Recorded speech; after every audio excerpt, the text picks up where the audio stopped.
জমকালো আয়োজনের মধ্য দিয়ে উদ্বোধন করা হয় বিএসএল আন্তঃবিশ্ববিদ্যালয় ইনডোর ক্রিকেট টুর্নামেন্ট 2024। বুধবার শহীদ সোহরাওয়ার্দী ইনডোর স্টেডিয়ামে বাংলাদেশ ছাত্রলীগের আয়োজনে কুমিল্লা ভিক্টোরিয়ান্সের সহযোগিতায় আয়োজিত টুর্নামেন্টটির উদ্বোধন করা হয়।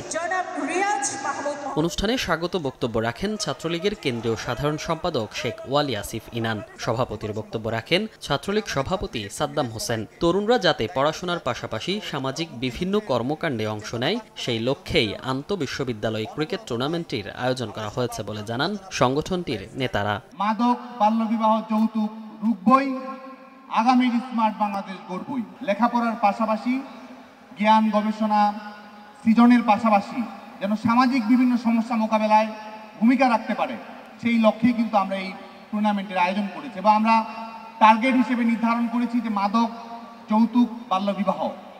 আমরা এই সমস্যাগুলো মোকাবেলা করার জন্য তরুণ প্রজন্মকে ঐক্যবদ্ধ করতে চাই। আরো অনেক কিছু একে পেতে ডাউনলোড মাইবিএল অ্যাপ। বাংলা লিংক। মাদক, যৌতুক এবং বাল্য বিয়ে রোধে ছাত্রলীগের এমন উদ্যোগের প্রশংসা করে বাংলাদেশ আওয়ামী লীগের দফতর সম্পাদক ব্যারিস্টার বিপ্লব বড়ুয়া বলেন, এমন আয়োজন শিক্ষার্থীদের সুস্থ জীবন গঠনে সহায়ক হবে। এছাড়া ঢাকা 10 আসনের সংসদ সদস্য ফেরদৌস আহমেদ সহ বক্তব্য রাখেন আমন্ত্রিত অতিথিরা। তোমরা যেভাবে চলছো এভাবেই চলবে, এভাবেই আমাদেরকে আরো সামনের দিকে এগিয়ে নিয়ে যাবে। তার জন্য কিছু ত্যাগ করতে হবে, তার জন্য কিছু বর্জন করতে হবে। অনেক কিছু অর্জন করতে হলে কিছু বর্জন করতে হয়, তার মধ্যে অন্যতম বর্জন হচ্ছে মাদক।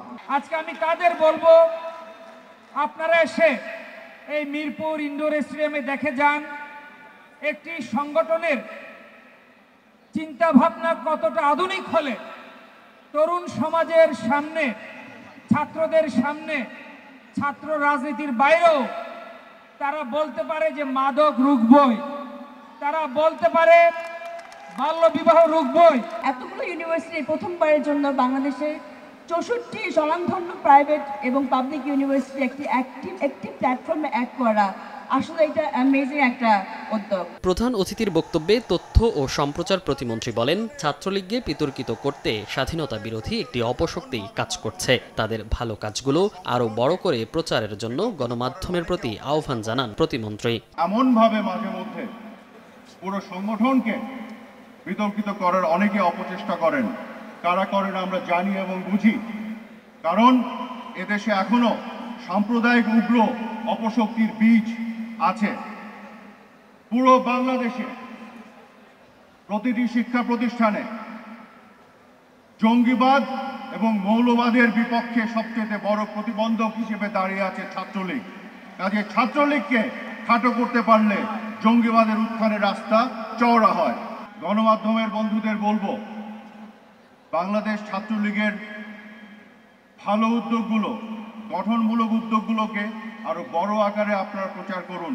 সেগুলো আগামী দিনের নতুন প্রজন্মকে আরো উদ্বুদ্ধ করবে। দেশের 64টি বিশ্ববিদ্যালয়ের অংশগ্রহণে টুর্নামেন্টটি 27 জুন শুরু হয়ে শেষ হবে 3 জুলাই। মনির হোসাইন, সময় সংবাদ, ঢাকা।